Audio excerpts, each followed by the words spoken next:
जगत व्यापनीं वीणा पुस्तक धारणीं अभयदां जाड्यान्धकारापहां हस्ते स्फाटिकमालिकां विदधतीं पद्मासने संसितां वन्दे तां परमेश्वरीं भगवतीं बुद्धिप्रदां शारदां घंटासूलहलानि शंखमुसले चक्रं धनुः हस्ताब्जयदतिं धनान्तविल सच्छितां सुतुल्लप्रभां गौरी देह समुद्भवां त्रिजगताम् आधार्यभूतां महा पूर्वामत्र सरस्वतीमनुभजे शुम्भादिदैत्यार्धनिम् ओम भगवती श्री महासरस्वती देव्यै नमः।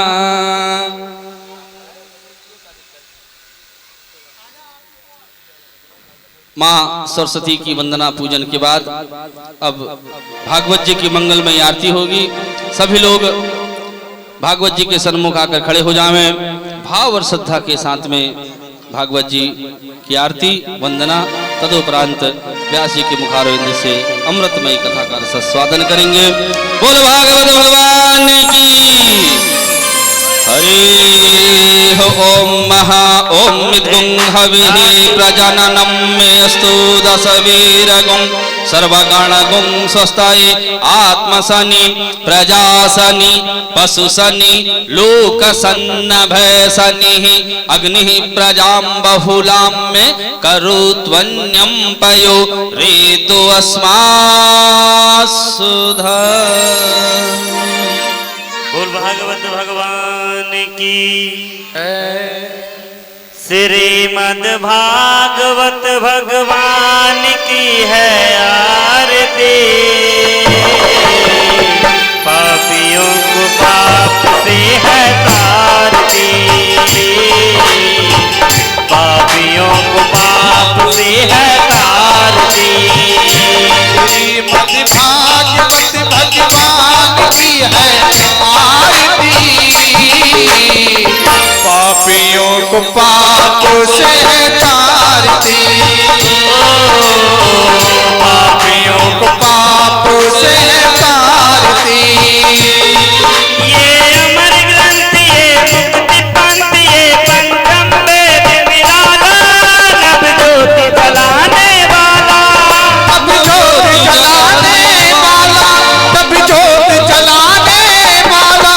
हरि नाम यही हरि नाम यही हरि नाम यही हरि धाम यही। हरि नाम यही हरि नाम यही जग के मंगल के आरती। पापियों को पाप से है तारती। पापियों को पाप से है तारती। श्रीमद् भागवत भगवान की है आरती। पापियों को पाप से है तारती। पापियों को पाप से है तारती। ये संत गीत पावन पुनीत पापों को मिटाने वाला। हरि दर्श कराने वाला। हरि दर्श कराने वाला। हरि दर्श कराने वाला। ये सुख करनी ये दुख हरनी। ये सुख करनी ये दुख हरनी। ये सुख करनी ये दुख हरनी। श्रीमद् सोदन के आरती। पापियों को पाप से है तारती। पापियों को पाप से है तारती। श्रीमद् भागवत भगवान की है आरती। पापियों को पाप से है तारती। पापियों को पाप से है तारती। ये मधुर बोल भव पंथ खोल तन मार्ग बताने वाला। बिगड़ी को बनाने वाला। बिगड़ी को बनाने वाला। बिगड़ी को बनाने वाला।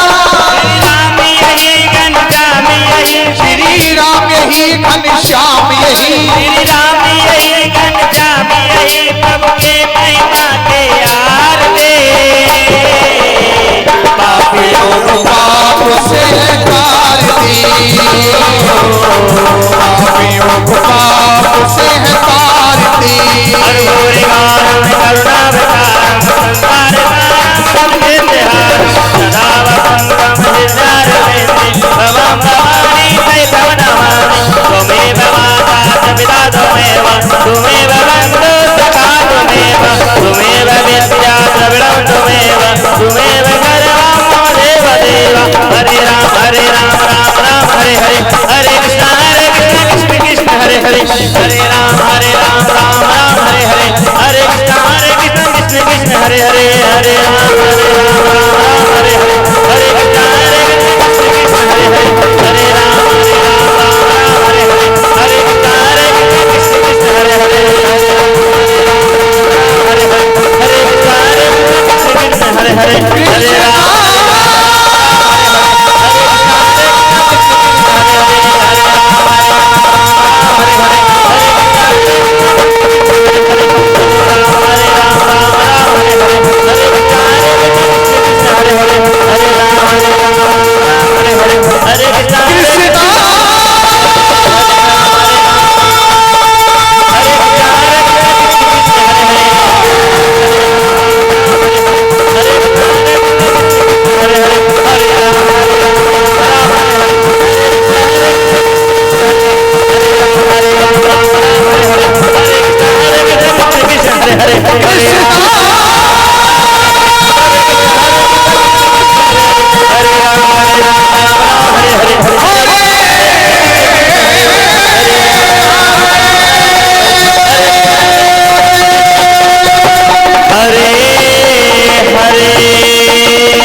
शांतिरंतरिक्षगुं शांति पृथिवी शांतिरापः शांतिरोषधयः शांतिर्वनस्पतयः शांतिर्विश्वे देवाः शांति ब्रह्म शांतिः सर्वगुं शांतिरेव शांतिः सामा शांतिरेधे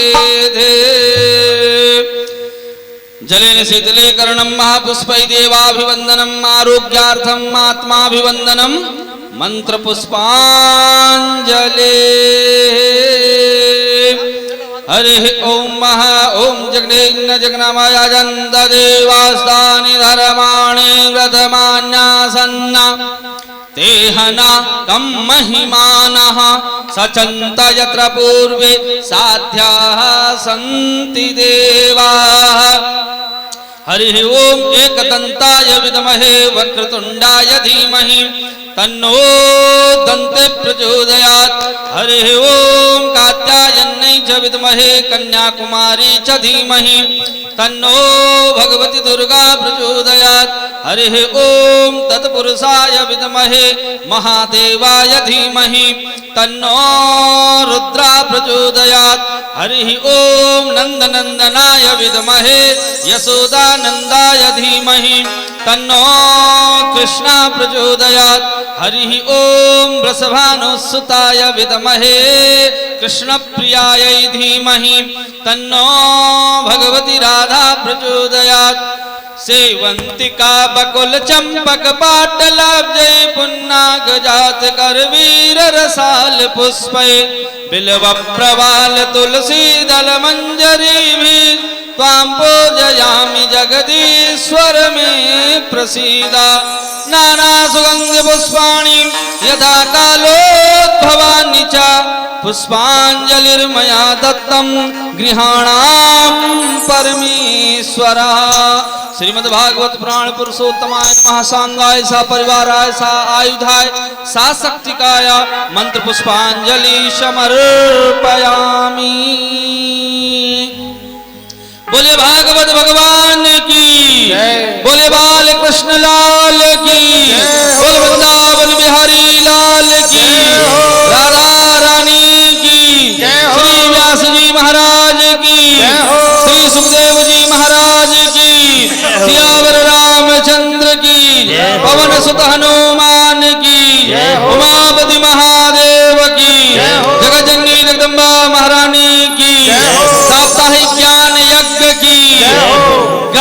सभी देवी देवताओं की जय हो। अपने अपने माता पिता गुरु गोविंद की जय हो। सर्व देवी देवताओं की जय हो। धर्म की जय हो। अधर्म का नाश हो। प्राणियों में आप हो। विश्व का जय हो। गौ माता की जय हो।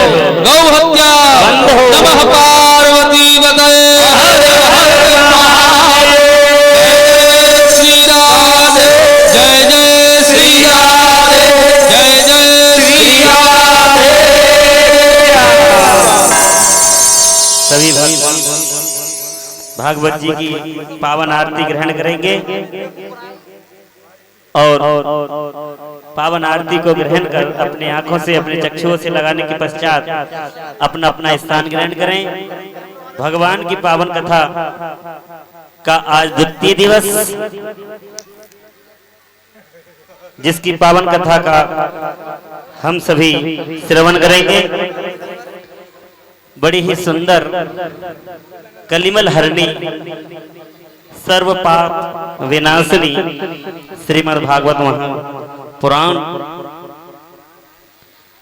का आज द्वितीय दिवस।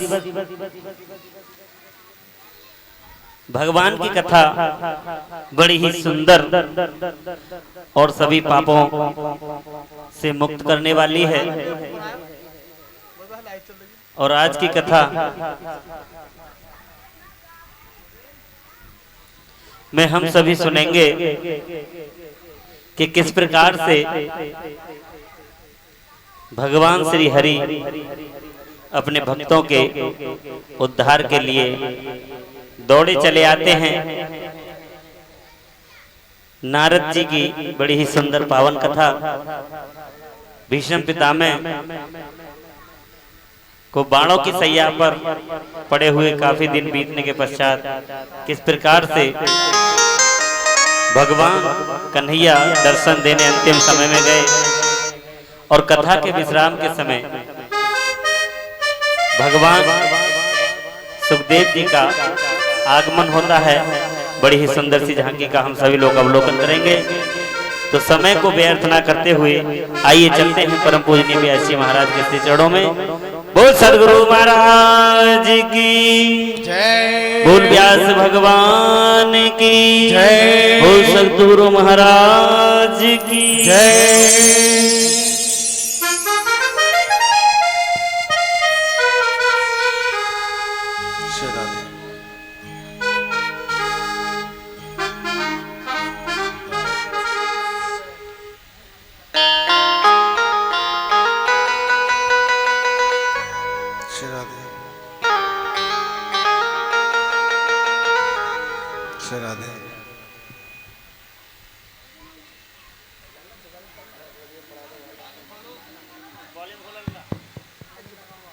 राधे राधे। बोलिए बांके बिहारी लाल की जय हो। मोर मुकुट बंसी वाले की जय हो। सामरे सरकार की जय हो। श्री राधा रानी सरकार की जय हो। श्री सुखदेव महाराज की जय हो। श्री व्यास भगवान की जय हो। श्रीमद् भागवत महापुराण की जय हो।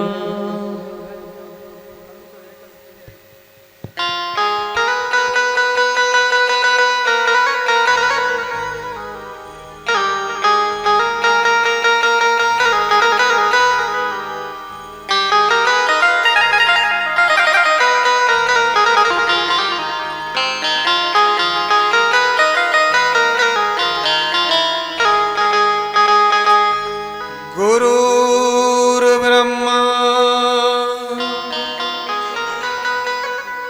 गुरुर्विष्णु गुरुर्देवो महेश्वरा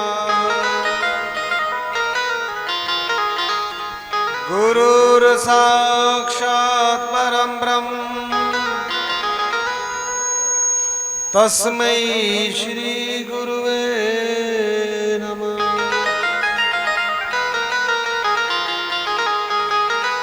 अखंड मंडलाकारं व्याप्तं येन चराचरम् तत्पदं दर्शितं येन तस्मै श्री गुरुवे नमः। अज्ञानतिम्रान्धस्य ज्ञानाञ्जनं शलाकया चक्षुरुन्मीलितं तस्मै श्री गुरुवे नमः। श्री कृष्णाय वासुदेवाय हरे परमात्मने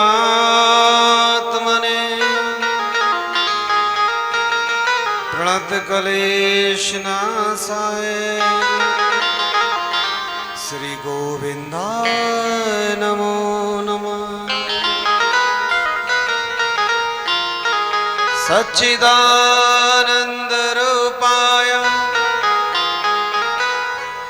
विश्वोत्पत्त्यादिहेतवे तापत्रय विनाशाय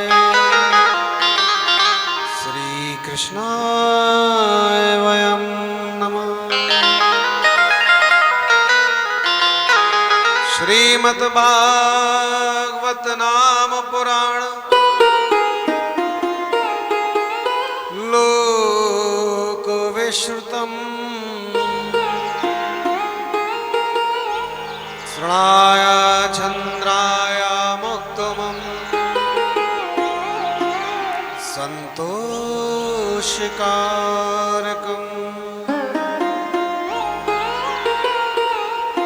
तप्त कांचन गौरांगी श्री राधे वृंदावनेश्वरी श्री वृषभान सुते देवी प्रणमासि श्री हरि प्रिया श्री कृष्ण चैतन्य महाप्रभु नित्यानंद गुणधाम संकीर्तन के प्रभु को पुनि पुनि करो प्रणाम।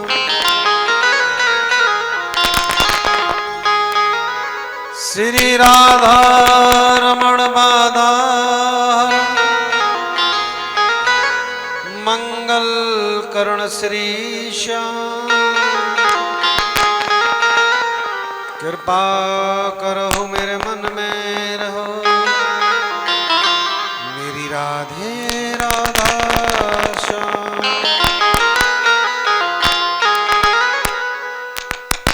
श्री जानकी वल्लभ लाडले श्री प्यारे हनुमान आके आसन ग्रहण करो तुम्हें बारंबार प्रणाम।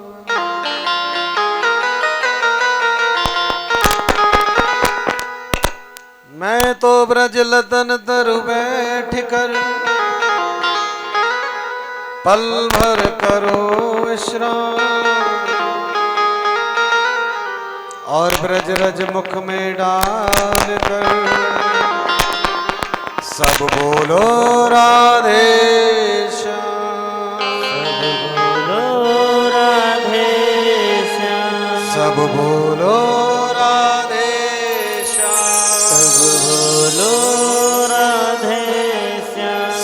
बोलो राधे श्याम। जय जय श्री राधे जय जय श्री राधे जय जय श्री राधे जय जय श्री राधे जय जय श्री राधे जय जय श्री राधे बोले वृंदावन में हरिलाल की जय हो मोर मुकुट वंशी वाले की जय हो सामरे सरकार की जय हो श्री राधा रानी सरकार की जय हो श्री सुखदेव महाराज की जय हो श्री व्यास भगवान की जय हो श्रीमद् भागवत महापुराण की जय हो श्री गंगा मैया की जय हो श्री यमुना मैया की जय हो श्री तुलसा मैया की जय हो श्री गौ माता की जय हो श्री शंकर भगवान की जय हो श्री हनुमान जी महाराज की जय हो सभी देवी देवताओं की जय हो श्री गुरुदेव महाराज की जय हो श्री अट्टे वाले बाबा की जय हो श्री कृष्ण चैतन्य महाप्रभु की जय हो श्री वृंदावन धाम की जय हो श्री निताय गौर हरि बोल श्री निताय गौर हरि बोल श्री निताय गौर हरि बोल जय जय श्री राधे जय जय श्री राधे जय जय श्री राधे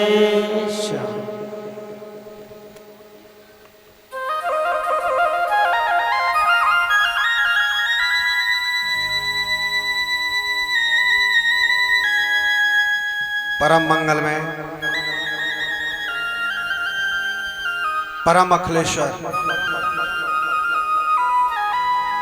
अकारण करण वर्णालय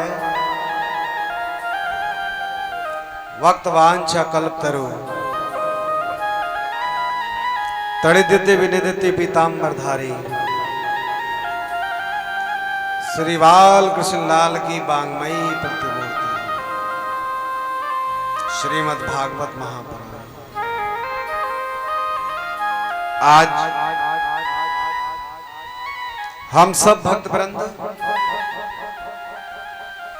श्रीमद् भागवत कथा के द्वितीय दिवस में प्रवेश करने के लिए जा रहे हैं।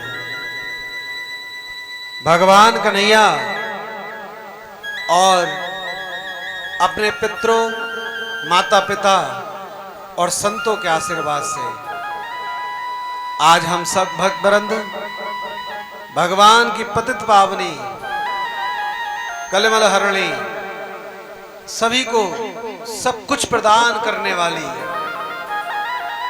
भागवत ज्ञान गंगा में आज हम सब स्नान करेंगे। महाराज आज की कथा बहुत प्यारी है क्योंकि कल आप सबने कथा का महत्तम सुना और अब महत्तम कल सुना, आज से कथा होगी। महाराज सभी भक्तों से निवेदन, जो अभी तक अपने घर में काम में व्यस्त हैं और जो भी यत्र तत्र इधर उधर घूम रहे हैं, उन सभी से कहना है भैया अपना अपना आसन सभी आकर ग्रहण करें और भगवान की पावन कथा का रसपान करें। आज जो भी भक्त यहां बैठे हैं और जिनके भी कान में भागवत की कथा जा रही है और जो भक्त हमारे देश विदेश में YouTube के माध्यम से श्रवण कर रहे हैं, उन सभी भक्तों को श्री निताय गौर संकीर्तन मंडल की ओर से प्रेम भरा राधे राधे। आइए हम सब आज की पावन कथा में प्रवेश करें। उससे पहले थोड़ा हरि नाम संकीर्तन, तालियों से भगवान की कथा की सेवा और अपनी जीवा से कृष्ण नाम लेते हुए आज की कथा में हम सब रमेंगे महाराज।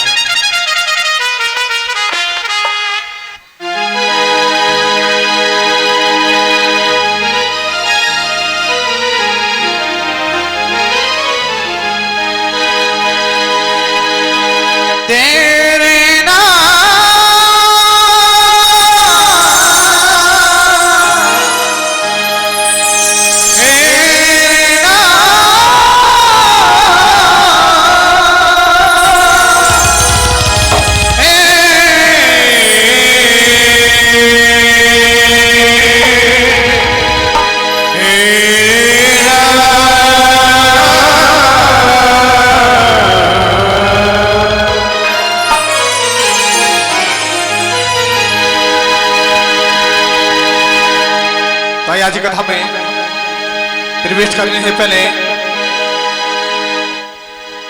चलते हैं बांके बिहारी के चरणों में और राधा रानी के चरणों में हाथ लगाते हुए कहना है, दर्द मेरे दिल का मिटा क्यों नहीं देते, दर्द मेरे दिल का मिटा क्यों नहीं देते,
जय जय श्री राधे, जय जय श्री राधे, जय जय श्री राधे, जय जय श्री राधे, जय जय श्री राधे, जय जय श्री राधे।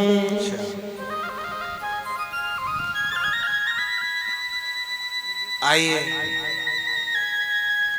अब हम सब मिलकर भगवान की पतित पावनी कथा श्रीमद् भागवत के द्वितीय दिवस की कथा में प्रवेश करते हैं। सभी भक्तों से यह आग्रह है भैया आप शांति के साथ और बड़े आनंद के साथ कथा का श्रवण करें। 9 बज चुके हैं, कथा का समय 7 बजे का है, लेकिन रोजाना देरी से कथा थोड़ा प्रारंभ हो रही है।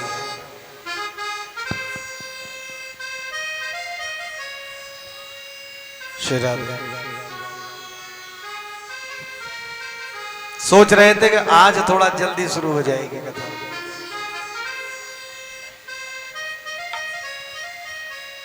कल से थोड़ा ध्यान देना, खासकर यजमान परिवार है ना, कोशिश की जाए कि आप लोग समय से आकर बैठे। 6 बजे से तैयारी शुरू हो ताकि 7 बजे आरती प्रारंभ हो जाए और 7:30 बजे से कथा फिर प्रारंभ हो जाएगी। जो भी बिटौरा के लोग हैं, हाँ वो एक बात का और ध्यान देना, अब थोड़ा अपना टाइम टेबल चेंज करो, टाइम टेबल में बदलाव करो, भोजन का समय थोड़ा जल्दी कर लो जिससे कि कथा में समय से आ सको, है ना। अब आज 2 दिन की कथा निकल चुकी और 5 दिन है। 5 दिन के बाद हमारी राधे राधे आपसे हो जाएगी, फिर चाहे कैसे ही आप टाइम टेबल अपना सेट करना है, लेकिन 5 दिन हमारे कहने से थोड़ा ऊपर नीचे समय कर लीजिए भोजन का। घर वालों को जल्दी खिलाओ और कह दो भैया हम जा रहे हैं कथा में, तुम्हें अब खाना है अब खाओ वरना आके खिला देंगी, सीधी सी बात है। क्योंकि कथा में माताएं ज्यादा आती हैं, भाई लोग कम आते हैं, क्योंकि स्त्रियों में भक्ति ज्यादा होती है। उसका एक कारण है। अच्छा जानते हो स्त्री में भक्ति ज्यादा क्यों होती है?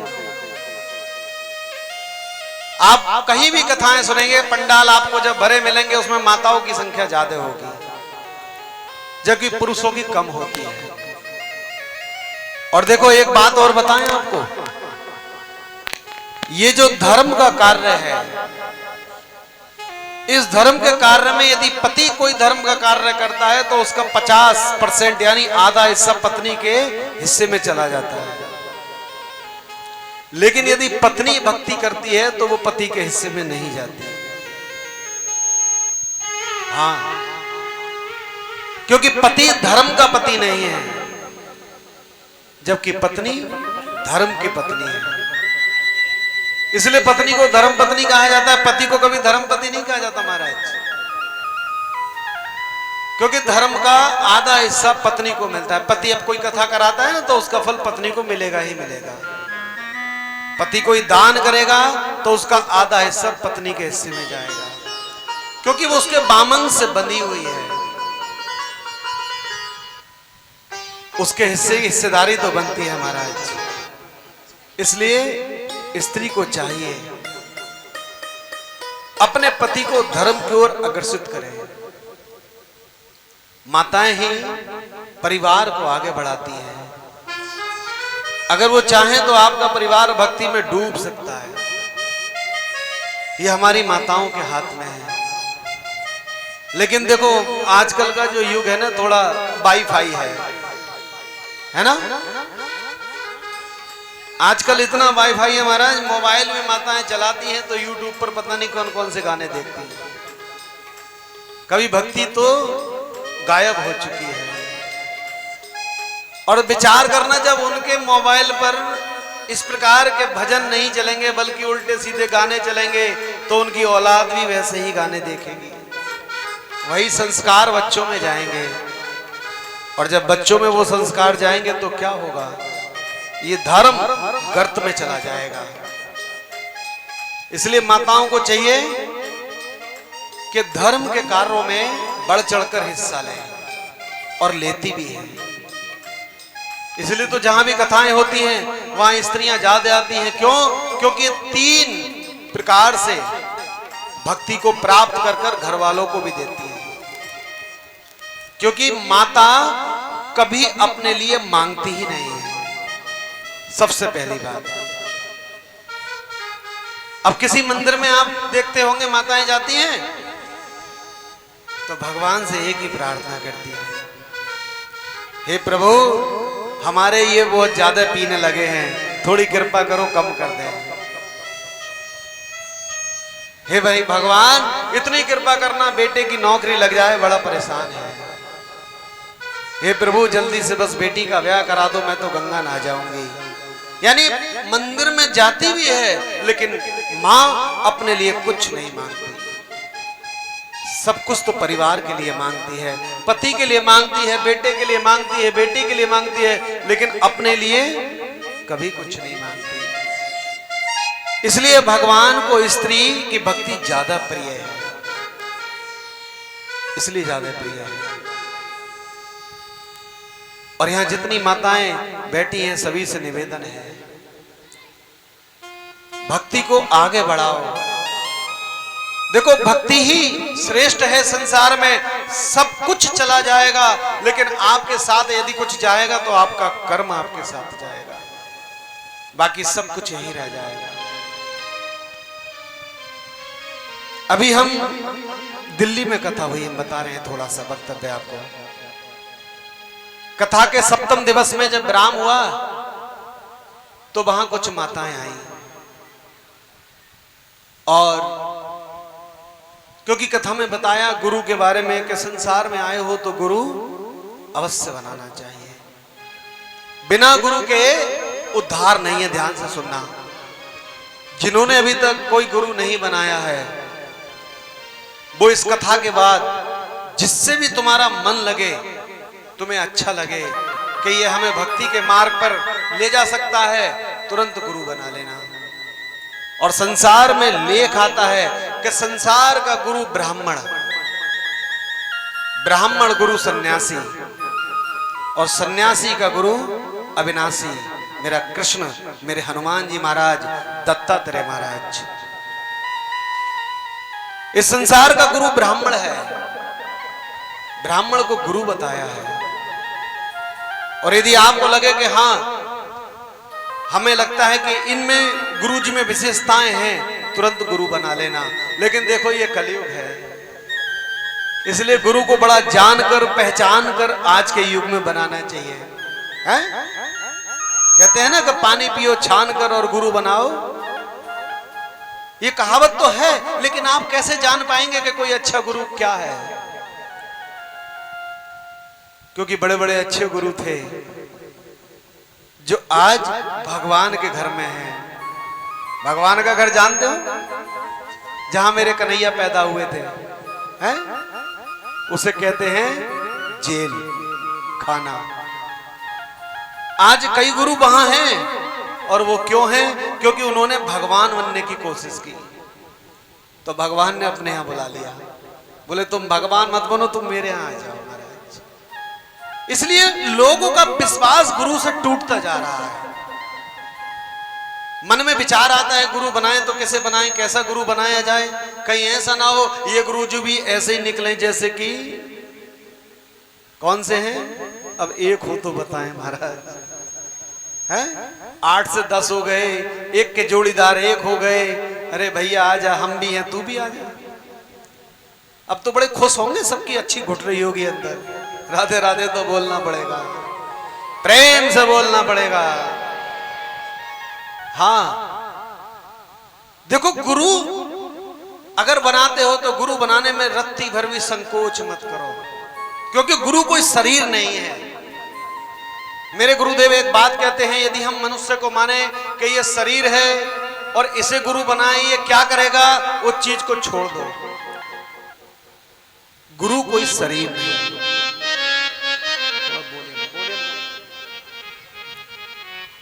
गुरु कोई शरीर नहीं है महाराज, गुरु एक नाम है। ध्यान से सुनना, अगर शरीर के पीछे भागोगे तो दुख उठाओगे और नाम के पीछे भागोगे तो सुख उठाओगे। इसलिए गुरु की पूंछ मत पकड़ो। गुरु ने जो गुरु मंत्र आपके कान में फूंका है उसका जाप करो। गुरु जी कहाँ रहते हैं, गुरु जी क्या करते हैं, अरे गुरु जी तो ऐसा कर रहे हैं। अगर ये गुरु के बारे में ज्यादा सोचोगे तो दुख ही होगा, क्योंकि ये संसार है, इसमें नारद मुनि नहीं बच पाए, इसमें विश्वामित्र नहीं बच पाए, तो संसार के आम लोग क्या बचेंगे महाराज। ये मोह माया का जाल है, इसमें सब उलझ जाते हैं। बस गुरु ने जो गुरु मंत्र दिया है उस मंत्र का जाप करो। और गुरु का जो संबंध है वो सबसे गहरा है, अटूट है। गुरु का संबंध सबसे अटूट है। और वहां दिल्ली में 12 लोगों ने हमसे गुरु मंत्र लिया। उन 12 में एक हमारी मुंह बोली बहन भी थी, और वो कथा के 7वें दिवस में आई। आने के बाद उन्होंने कहा, अभी तक तो तुम मेरे भाई थे, लेकिन कभी कभी ये संबंध बिगड़ जाते हैं। ध्यान से सुनना, कुछ ऐसी गलतफहमियां परिवार में हो जाती हैं कि भाई बहन के संबंध भी कभी कभी बिगड़ जाते हैं, और बहन भाई के यहां आना पसंद नहीं करती। ये बहन भाई के संबंध वैसे सबसे अटूट संबंध है भाई और बहन का, लेकिन ये भी कभी कभी घर में कुछ ऐसी बातें हो जाती हैं कि जिसके कारण बहन भाई में भी बोलचाल बंद हो जाती है। लेकिन गुरु और शिष्य का जो संबंध है वो सबसे अटूट है। उन्होंने कहा, मैं अभी तक तो मैं भाई मानती थी, भाई हो, लेकिन मैं चाहती हूं, मैं तुमसे गुरु मंत्र लेना चाहती हूं। मैंने कहा, दीदी अब तो फिर 2 संबंध हो जाएंगे, कौन सा संबंध रखोगी? बोली, भाई का अपनी जगह है, लेकिन मैं संबंध अब गुरु का रखूंगी। और एक बड़े प्यारे भक्त हमारे वहीं से आई, उन्होंने कहा, गुरुदेव मैं गुरु मंत्र लेना चाहती हूं, लेकिन आपने बताया कि मांस का सेवन नहीं करना है, क्योंकि गुरु मंत्र जो लेता है वो मांस, प्याज, लहसुन इसका सेवन नहीं कर सकता। तो बोली, मेरे पति तो बहुत मांस खाते हैं कभी कभी, और उनके लिए बनाना पड़ता है। मैं नहीं खाती, लेकिन उनके लिए बनाना पड़ता है। तो हमने उनसे कहा, तुम्हारा धर्म है पति की सेवा करना, लेकिन तुम अपने एक धर्म को भूल रही हो, और वो तुम्हारा ये भी धर्म है कि पति यदि गलत राह पर है उसको सही राह पर लाने का काम भी तो धर्म पत्नी का ही होता है। क्योंकि जो पाठ पत्नी पढ़ा सकती है वो मां 25 साल में नहीं पढ़ाती, पत्नी 2 दिन में आकर पढ़ा देती है महाराज। मां 25 साल मेहनत करती है तो बेटा मां का नहीं होता, और वो 2 दिन में आकर ऐसा पाठ पढ़ाती है वो उसी का हो जाता है। अगर चाहे पत्नी तो पति को किसी भी राह पर ले जा सकती है। हमने उनसे कहा, तुम पति धर्म पत्नी हो, सेवा करो, लेकिन यदि वो इस चीज को बनाने के लिए कहें तो स्पष्ट मना कर दो। बोली, फिर कौन बनाएगा, घर में कोई नहीं है। हमने कहा, अपने आप बनाएंगे, अगर उन्हें खाने का शौक है अपने आप बनाएंगे। असमंजस में रही 3 दिन वो, लेकिन जब कथा विराम हुई और विश्राम हुआ तुरंत आ गई। बोली, मुझे गुरु मंत्र लेना ही लेना है। अब वो कथा का श्रवण यदि भक्त कर रहे होंगे तो एक ही बात उनसे भी कहूंगा, जो मंत्र दिया है उस मंत्र का जाप करें, भगवान के भजन का जाप करें, क्योंकि गुरु शिष्य का जो संबंध है वो सबसे अटूट है महाराज। उससे प्यारा संबंध संसार में कोई नहीं है, क्योंकि गुरु ही वो है जो हमें सही राह पर ले जाता है, सही रास्ते को दिखाता है। गुरु से अच्छा तो कोई संसार में हो ही नहीं सकता महाराज, क्योंकि गुरु गुरु है और बाकी सब पीछे हैं। गुरु से प्यारा इस संसार में कोई नहीं है। गुरु का रिश्ता ही वो है जो आपको पहली सीढ़ी पर चढ़ाएगा और भवसागर तक लेकर जाएगा। गुरु प्रकाश है, गुरु चित्त है, गुरु ईश्वर है, और आप इस संसार में आए हो तो गुरु अवश्य बनाना। बिना गुरु के संसार में कुछ भी तो नहीं है। तभी तो कहते हैं सारे साथ छूट सकते हैं लेकिन गुरु का साथ कभी नहीं छूट सकता। इस संसार में आके ना हम जब पैदा होते हैं तो सारे रिश्ते जुड़ के आते हैं। ध्यान से सुनना, माता का, बहन का, भाई का, सब रिश्ते जुड़ के आते हैं। एक रिश्ता आपको स्वयं बनाना होता है और वो रिश्ता होता है गुरु का रिश्ता। तभी तो कहते हैं जन्म जन्म का साथ है गुरुदेव तुम्हारा, गुरुदेव तुम्हारा।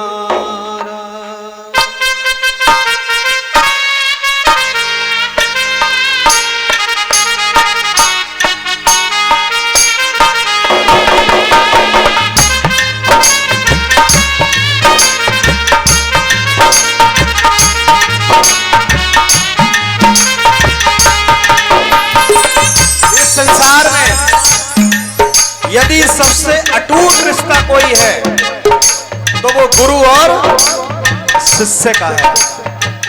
हाँ, गुरु शिष्य से बड़ा रिश्ता कोई नहीं है महाराज। देखो हम पर भी गुरु कृपा है, हम पर भी तो गुरु कृपा है और गुरु कृपा के कारण ही हमें ये सेवा मिल रही है। और गुरुदेव जो अट्टे वाले बाबा जी है ना, वो तो ऐसी सिद्ध पीठ है, हमारी बहन जी वहां की है, ऐसी सिद्ध पीठ है। और ये कोई अकेले की नहीं है। देखो जो इंद्र है, इंद्र को क्या कहते हैं? इंद्र की गद्दी। इंद्र कोई पुरुष नहीं है, इंद्र कोई मनुष्य नहीं है, इंद्र कोई देवता नहीं है। जो गद्दी है वो इंद्र है, वहां जो बैठता है वो इंद्र कहलाता है। ऐसे ही जो अट्टा आश्रम है ना हमारी तरफ, वो अट्टा आश्रम एक सिद्ध पीठ है। वहां सबसे पहले गुरु महाराज संतोषपुरी जी महाराज एक सिद्ध पुरुष थे, समाधि में चले गए और उनकी जगह मेरे पूज्य गुरुदेव श्री श्री 1008 करणपुरी जी महाराज अब विराजमान है। और उसके बाद हमारे गुरुदेव अनंतपुरी जी महाराज वहां पर विराजमान है। ये सिद्ध पीठ है। इस गद्दी पर जो बैठेगा वो सब पर कृपा करेगा और संतों की तो कृपा सब पर बरसती है महाराज। इसलिए गुरु का साथ कभी नहीं छोड़ना चाहिए, गुरु को कभी भूलना नहीं चाहिए और गुरु ने जो नाम दिया है उसको जप करना चाहिए। तभी तो कहते हैं जन्म जन्म का साथ है गुरुदेव हमारा, गुरुदेव तुम्हारा। जन्म जन्म का साथ है गुरुदेव तुम्हारा, गुरुदेव तुम्हारा। जन्म जन्म का साथ है गुरुदेव तुम्हारा, गुरुदेव तुम्हारा। जन्म जन्म का साथ है गुरुदेव तुम्हारा, गुरुदेव तुम्हारा। अगर न मिलते हमको सतगुरु देते जन्म तुम्हारा। जन्म जन्म का साथ है गुरुदेव तुम्हारा, गुरुदेव तुम्हारा।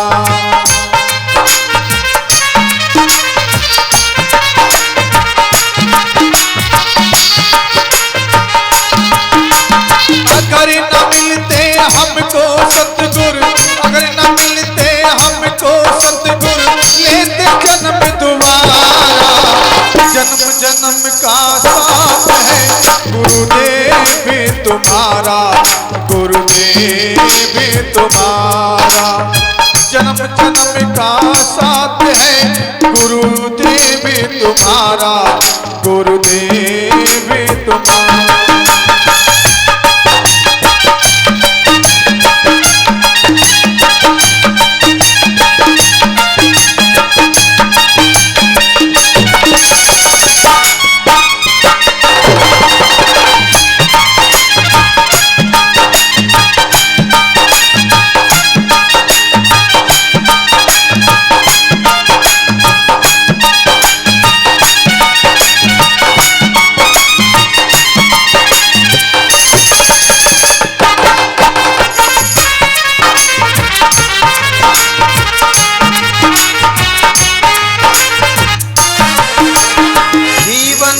आधार है, तेरा एक सहारा, तेरा एक सहारा। और जीवन का आधार है तेरा एक सहारा।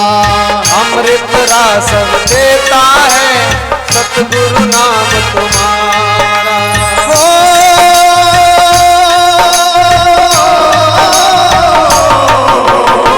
जीवन का आधार है तेरा एक सहारा। अमृत सा रस देता है सतगुरु नाम तुम्हारा। गुरु को पाके धन हुआ है, गुरु को पाके धन हुआ है, घर संसार हमारा।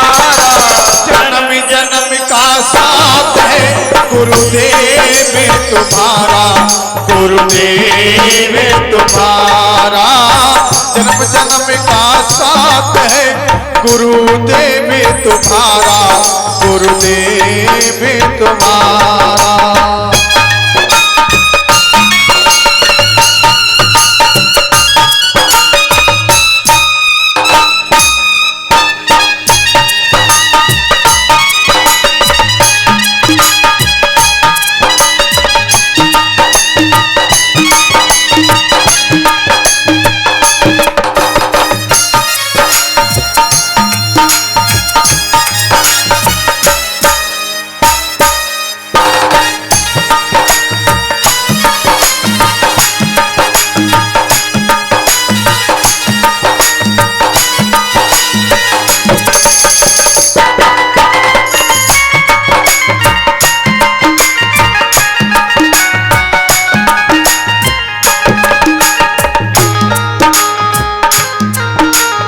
जिस मन में तेरा नाम है सतगुरु जी भगवान।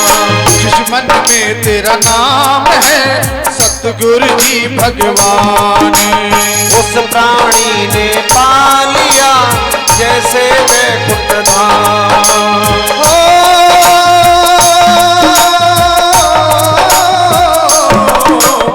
जिस मन में तेरा नाम है सतगुरु जी भगवान। उस प्राणी ने पा लिया जैसे वैकुंठ धाम। सतगुरु जी मेरे राम राम ने, सतगुरु जी मेरे राम राम ने तेरा नाम पुकारा। जन्म जन्म का साथ है गुरुदेव तुम्हारा, गुरुदेव तुम्हारा। जन्म जन्म का साथ है गुरुदेव तुम्हारा, गुरुदेव तुम्हारा।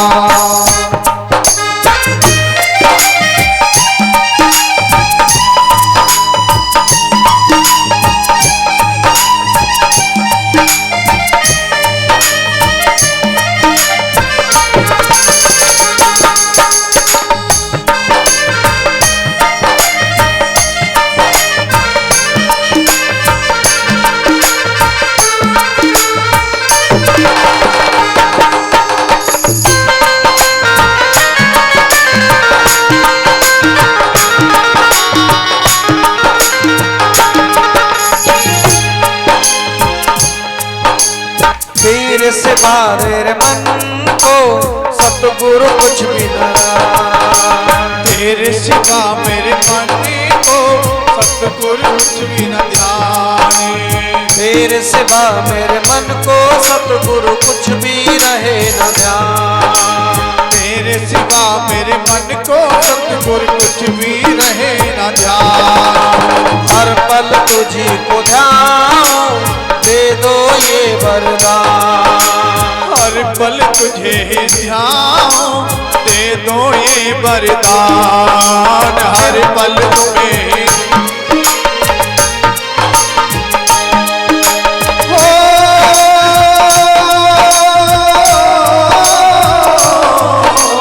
तेरे सिवा मेरे मन को सतगुरु कुछ भी रहे न ध्यान। हर पल तुझको ध्यान दे दो ये वरदान। कृपा से तेरी तीन लोक में, कृपा से तेरी तीन लोक में होता है उजियारा। जन्म जन्म का साथ है गुरुदेव तुम्हारा, गुरुदेव तुम्हारा।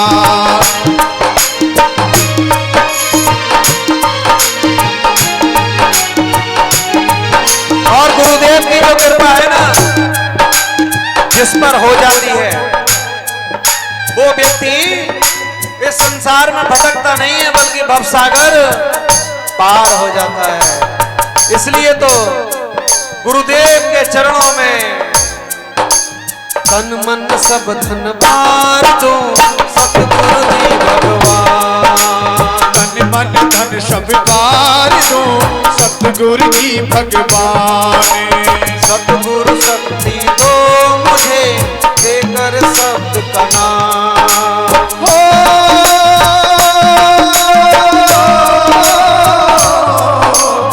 तन मन धन सब बार दो सतगुरु जी भगवान। सतगुरु शक्ति दे मुझको देकर शब्द नाम। सतगुरु जी के चरणों में है, सतगुरु जी के चरणों में है बैकुंठ धाम हमारा। जन्म जन्म का साथ है गुरुदेव तुम्हारा, गुरुदेव तुम्हारा।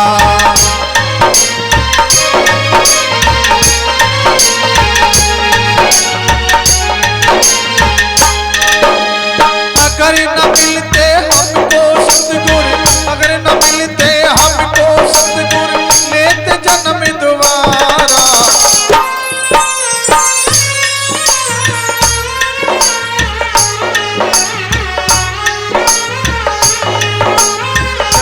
जन्म का साथ है गुरुदेव तुम्हारा, गुरुदेव तुम्हारा, गुरुदेव तुम्हारा, गुरुदेव तुम्हारा।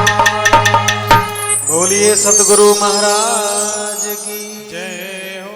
जय जय श्री राधे, जय जय श्री राधे, जय जय श्री राधे।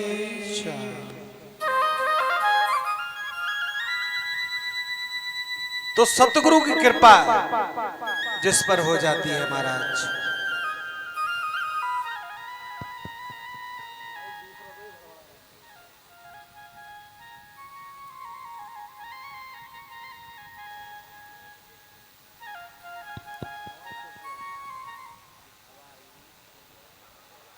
राधे राधे राधे तो बोलना पड़ेगा।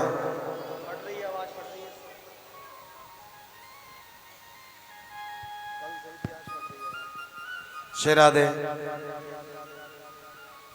राधे राधे राधे।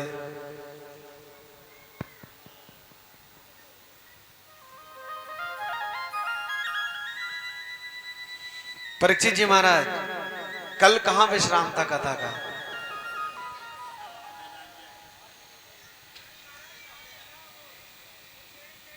वो टेढ़े मेढ़े गए? कौन टेढ़े मेढ़े गए? कौन? खड़े होके बताओ। देखो ये जो परीक्षित जी हैं बड़े प्यारे हैं हमारे महाराज। हाँ, इनकी बातें बड़े आनंद की हैं। कौन कौन कौन नाम तो बताओ। भूरी, धुंधली, अरे महाराज राधे राधे राधे राधे बोलना पड़ेगा। देखो भक्त हो तो परीक्षित जैसे, वो कह रहे धुंधली, टेढ़ी मेढ़ी धुंधली, बहुत सुंदर। कल जो कथा थी वो धुंधकारी को भगवान ने भगवान की कथा सुनाई और उनको मुक्ति प्राप्त हुई। आज कुछ नए चेहरे मुझे दिखाई दिए हैं इस बिटौरा गांव में महाराज। हाँ, कल जो नहीं आ पाए थे उनकी नींद आज खुली है। हो सकता है कल और भी कुछ लोगों की खुलेगी धीरे धीरे, है ना। क्योंकि ऐसा लगता है जैसे यहाँ सोने निंद्रा जो है ना, कुंभकर्ण की पत्नी, कुंभकर्ण की जो पत्नी है उसका नाम था निंद्रावती, और वो निंद्रावती हर व्यक्ति के सिर पर बैठ जाती है, किसी को कथा सुनने नहीं देती। क्यों? क्योंकि भगवान ने जब कुंभकर्ण का वध किया था तो कुंभकर्ण के वध पर बहुत शोक प्रकट किया था निंद्रावती ने, और कहा था प्रभु तुमने मेरे पति का वध किया है, तुमसे बदला अवश्य लूंगी। भगवान बोले कैसे लोगी? बोले तुम्हारे धाम कौन जाता है? बोले जो मेरी कथा सुनता है। बोले बस जहां भी आपकी कथा होगी उस मोहल्ले में, उस क्षेत्र में, उस गांव में मैं वहां के लोगों के सिर पर जाकर बैठ जाऊंगी, और वो घर से नींद से उठेंगे ही नहीं तो कथा में जाएंगे ही नहीं, और जाएंगे नहीं तो तुम्हारे धाम आएंगे नहीं, फिर तो धाम में ताला लग जाएगा। भगवान बोले चिंता ना करो, हम भी व्यास जी को बताएंगे, जो भी हमारी कथा सुनाएंगे, कि बीच बीच में वो भगवान का जयकारा लगाएंगे, और जब जयकारा जोरदार लगेगा आवाज कान में जाएगी, उसकी नींद खुलेगी, और नींद खुलेगी तो मेरा नाम उसके कान में पड़ेगा, और जब कान में मेरा नाम पड़ेगा ना तो वो दौड़ा दौड़ा कथा में चला आएगा। बोलिए बांके बिहारी लाल की। जयकारा तो जोरदार लगाया करो बिटोरा वालों, हैं? तुम्हारी तो आवाज भी गायब हो गई महाराज। बोल बांके बिहारी लाल की। हाँ आज तो खा पी के आए होगे सब चकाचक, क्यों? और जब खा के आए हो तो आवाज में दम होना चाहिए महाराज। तो भगवान की कथा, धुंधकारी की कथा कल सुनाई, और धुंधकारी को मोक्ष प्रदान हुआ। बड़ी प्यारी कथा आ रही है, देखो ध्यान से सुनना, और यहां के भक्त सुनते ध्यान से हैं, ये चीज हमें अच्छी लगती है। अगर आपसे कोई पूछे कि भागवत का महत्तम या इसका फल, अगर कोई तुम्हें पूछे तुम्हें फल चाहिए? हर एक व्यक्ति कोई भी कथा सुनता है, कोई भक्ति करता है तो कोई फल प्राप्त करने के लिए, कोई इच्छा हमारी मन से पूर्ण हो जाए, उस इच्छा को पूर्ण करने के लिए हम कथा कराते हैं, भगवान के मंदिर जाते हैं, भक्ति करते हैं। तो एक भक्त भगवान के मंदिर गया, ध्यान से सुनना, और जब मंदिर गया तो उसने बहुत भक्ति की, भगवान प्रसन्न हो गए। भगवान प्रसन्न हो गए, भगवान ने कहा मांग, क्या मांगता है? तो उसने कहा प्रभु अब आपकी भक्ति की है तो आप ही बताओ क्या मांगना चाहिए। देखो भक्त जो है अलग प्रकार के होते हैं, कुछ भक्त कुछ मांगते हैं, कुछ कुछ मांगते हैं, और कुछ ने, उसने क्या कहा कि आप ही बताओ क्या मांगना चाहिए। तो भगवान ने एक बात कही, जो संत के रूप में उस मंदिर में विराजमान थे, बोले यदि तुझसे कोई पूछे कि तुझे इसका फल चाहिए तो कहना मुझे फल नहीं चाहिए, मुझे देखना है, मुझे इसका फल देखना है, चाहिए नहीं। धीरे धीरे भगवान की भक्ति करता चला गया, एक दिन मृत्यु को प्राप्त हुआ। अब उसके वो बात याद रह गई कि मुझे फल चाहिए नहीं, बल्कि मुझे तो फल देखना है। अब देखो मरने के बाद व्यक्ति, चित्रगुप्त आए, यमराज जी आए और ले गए ब्रह्मा जी के दरबार में। ब्रह्मा जी बोले तेरे कर्म बड़े अच्छे हैं, तूने भगवान की बहुत भक्ति की है, मांग क्या मांगता है। जब मांगने वाली बात आई तो उसे वही बात याद आ गई, मंदिर में संत की बात याद आ गई।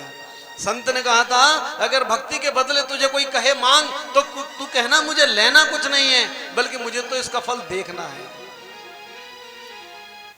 तुरंत कहने लगा ब्रह्मा जी मुझे चाहिए कुछ नहीं, मुझे तो भक्ति का फल देखना है।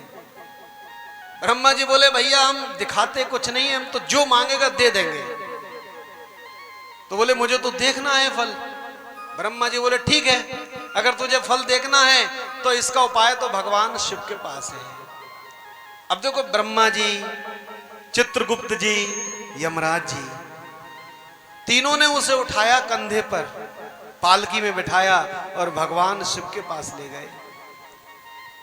भगवान शिव के पास जाकर बोले प्रभु ये अजीब प्राणी है, इसने अच्छे कर्म किए हैं और इससे मैं कह रहा हूं कुछ मांग ले, तो ये कहता है मुझे भक्ति का फल खाना नहीं है बल्कि देखना है।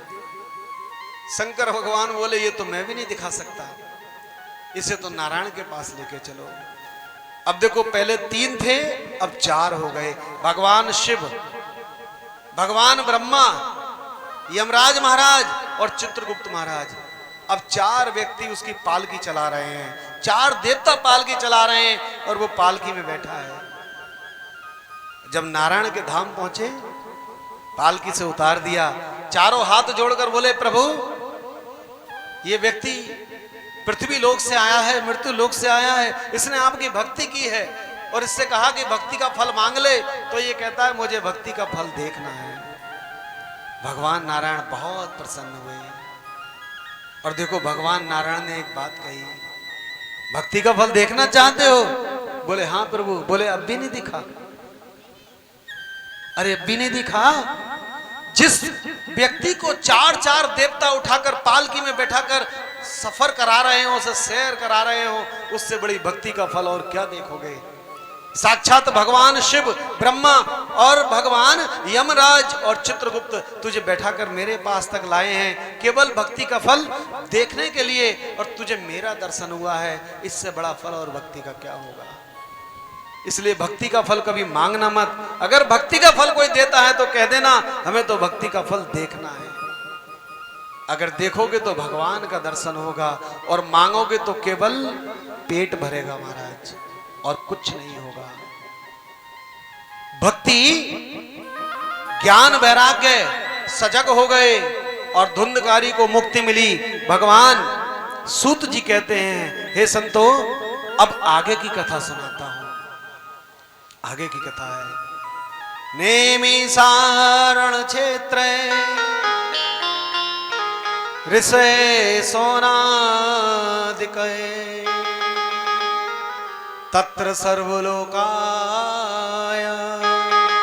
सहस्त्रमातम गता। भगवान को अति प्रिय है शिव की कथा, भगवान नारायण की कथा। अब मैं तुम्हें कथा सुना रहा हूं, तुम्हारे मन में कोई प्रश्न हो तो पूछ सकते हो। तो ऋषियों ने 6 प्रश्न किए, ध्यान से सुनना। और वो 6 प्रश्न उन संतों के नहीं है, हम सबके हैं। 6 प्रश्न किए। और पहला प्रश्न किया, हे मुनिवर, देखो ध्यान से सुनना, जो संतों ने क्वेश्चन किए ना वही क्वेश्चन आप सबके भी है। पहला प्रश्न है, हे मुनिवर, इस मनुष्य के कल्याण का साधन क्या है ना? हमारा कल्याण कैसे हो सकता है? हम ऐसा क्या कार्य करें कि हमारा कल्याण हो जाए? पहला प्रश्न किया। दूसरा प्रश्न, मनुष्य इस कली काल में अल्प आयु में नाना प्रकार के रोगों से ग्रस्त है, रोगों से बचने का उपाय क्या है? कितना सुंदर प्रश्न है। तीसरा प्रश्न कहा कि भगवान किस अभिलाषा को लेकर इस पृथ्वी पर आए, क्योंकि इस पृथ्वी पर कभी भगवान आना चाहते ही नहीं थे, लेकिन भगवान ने 1 नहीं 2 नहीं 24 अवतार इस पृथ्वी पर लिए। 23 ले लिए हैं, 24वां लेना शेष है। भगवान को ऐसी क्या आवश्यकता पड़ी कि 23 बार उन्हें पृथ्वी पर आना पड़ा? यह भी जानने की इच्छा है। चौथा प्रश्न है, गंगा की तरह यदि भागवत पावन और पवित्र है तो फिर लोग इसको सुनना पसंद क्यों नहीं करते? जहां भगवान की कथाएं होती हैं वहां लोगों का आवागमन कम क्यों रहता है? हम ये भी जानना चाहते हैं। देखो भगवान की कथा हो रही है, क्या बिटौरा में इतने ही लोग हैं? अरे बोलो, बहुत लोग हैं ना, लेकिन भगवान की कथा से वंचित हैं सर। इसका भी कारण आपको इस कथा में अवश्य मिलेगा। 5वां प्रश्न किया कि भगवान के जो 24 अवतार हैं वो कौन कौन से हैं, हम जानना चाहते हैं। और छठा और अंतिम प्रश्न किया कि जब भगवान अपने धाम गए तो ये धर्म किसकी शरण में गया? धर्म का क्या हुआ? सूत जी महाराज बड़े प्रसन्न हुए और सूत जी महाराज ने कहा, हे ऋषियों, ये तुम्हारे 6 प्रश्नों के उत्तर इस 6 दिन की कथा में अवश्य मिलेंगे। अब 6 दिन की कथा को ध्यान से सुनना है। आज भी सब भक्त बड़े ध्यान से सुने। आज जब कथा विराम में जाएगी तो हम भी आपसे 2 प्रश्न करेंगे, है ना? अच्छा, कल से एक छूट दिए देते हैं, कल से कॉपी पेंसिल भी लेके आना, और जो जो कथा में तुम्हें अच्छा लगे उसे लिखते रहना।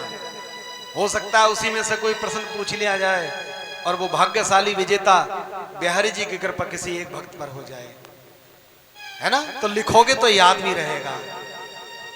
हाँ, जब आज कथा ब्राह्म में जाएगी तो 2 प्रश्न हम करेंगे, बड़े ध्यान से सुनना।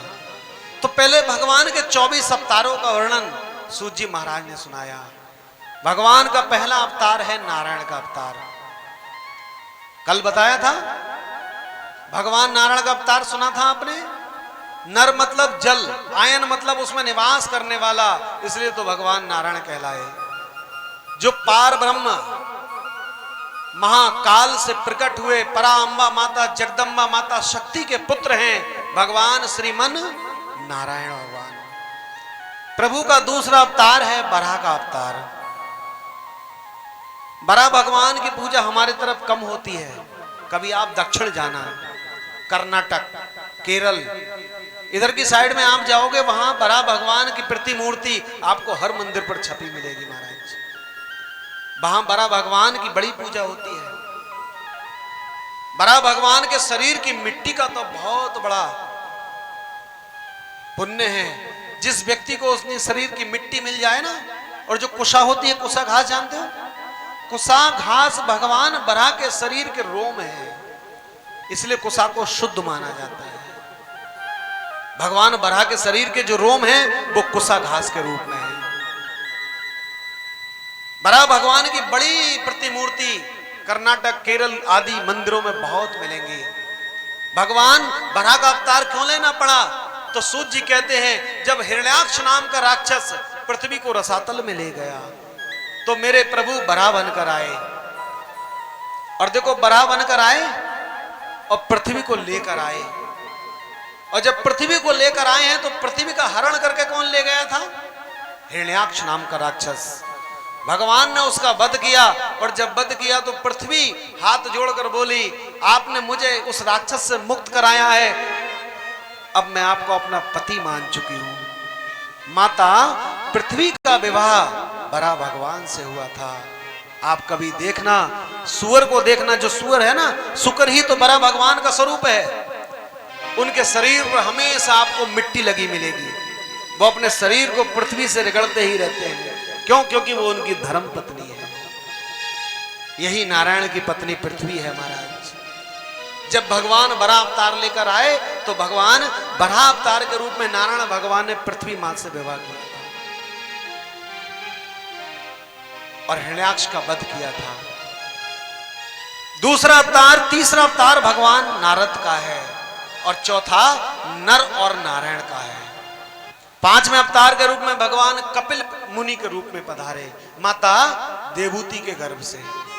बड़ी प्यारी कथा है कि कल माता देवहूति ने अपने पुत्र कपिल को ही गुरु बनाया। गुरु, हमने कहा ना, गुरु कोई शरीर नहीं है। केवल एक व्यक्ति को गुरु नहीं बना सकते संसार में, बाकी किसी को भी गुरु बना सकते हैं। बोलो किसे? पत्नी अपने पति को गुरु नहीं बना सकती, बाकी वो किसी को भी गुरु बना सकती है। पुत्र को, भाई को, बहन को, ससुर को, पिता को, किसी को भी गुरु बना सकती है, परंतु पति को गुरु नहीं। पूछो क्यों? क्योंकि गुरु और शिष्य का जो रिश्ता है वो बहन और भाई के रिश्ते से उसकी तुलना की जाती है। और पति पत्नी इसलिए कभी गुरु और शिष्य नहीं बन सकते क्योंकि वो भाई बहन के रिश्ते में बंध नहीं सकते। पिता और बेटी बन सकते हैं भाई बहन के रिश्ते में, लेकिन पति पत्नी नहीं बन सकते महाराज। और भगवान कपिल मुनि को उनकी मां देवहूति ने 5 वर्ष के कपिल को ही गुरु बनाकर शिक्षा प्राप्त की। छठा गुरु भगवान दत्तात्रेय के रूप में पधारे, जो अत्रे मुनि के पुत्र बनकर आए, माता अनुसुईया के पुत्र बनकर आए। कथा आपने सबने सुनी होगी, विस्तार से सुनाएंगे तो समय नहीं है। 24 अवतारों का वर्णन संक्षेप में करेंगे और फिर 7 दिन जो बचे हैं तो विस्तार से कथा सुनाएंगे। अत्रे मुनि के पुत्र बनकर आए गुरु दत्तात्रेय महाराज। 7वां अवतार भगवान का यज्ञ का है। 8वां अवतार भगवान ऋषभ देव के रूप में आए और 9वें अवतार के रूप में भगवान पृथु के रूप में आए, जिन्होंने माता पृथ्वी को गौ बनाया और गौ बनाकर उसका दोहन किया। आज ये वनस्पति, ये वृक्ष, ये अन्न जो हम खाते हैं राजा पृथु की देन है, वरना पृथ्वी तो बंजर थी, पृथ्वी से कोई वनस्पति पैदा नहीं होती थी। तब भगवान ने अवतार लिया, इन प्राणियों का भला कैसे हो सकेगा, तो भगवान पृथु के रूप में आए, माता पृथ्वी को गौ बनाया और गौ बनाकर उसका दोहन किया। तब कहीं जाकर ये वनस्पति प्रकट हुई है महाराज। बोले पृथु महाराज की। 10वां अवतार भगवान का मत्स्य का अवतार है। जब प्रलय का दर्शन राजा सत्यव्रत को कराया तो भगवान मत्स्य के रूप में पधारे। 11वां अवतार मेरे प्रभु ने कच्छप के रूप में लिया। जब समुद्र मंथन हुआ तो पर्वत को अपने पीठ पर विराजमान करके भगवान ने मंथन कराया, इसलिए मेरे प्रभु को कच्छप का रूप लेना पड़ा, क्योंकि कच्छप की जो पीठ होती है ना बहुत मजबूत होती है, और अपनी पीठ पर पर्वत को विराजमान करके भगवान ने समुद्र मंथन कराकर देवताओं का भला किया। 12वां अवतार भगवान का धन्वंतरी के रूप में हुआ, जब अमृत कलश लेकर मेरे प्रभु समुद्र से प्रकट हुए। 13वां अवतार भगवान ने समुद्र मंथन के समय मोहिनी के रूप में लिया, और मोहिनी के रूप में अवतार लेकर भगवान ने देवताओं और राक्षसों को अमृत का वांट किया। बड़ा सुंदर कथा आएगी, कल सुनेंगे हम समुद्र मंथन की कथा। 14वें अवतार के रूप में मेरे प्रभु नरसिंह के रूप में पधारे, जिन्होंने भक्त प्रहलाद को दर्शन दिया और हिरण्यकश्यप नाम के राक्षस को अपने धाम पहुंचाया, जिसने भगवान से बैर किया।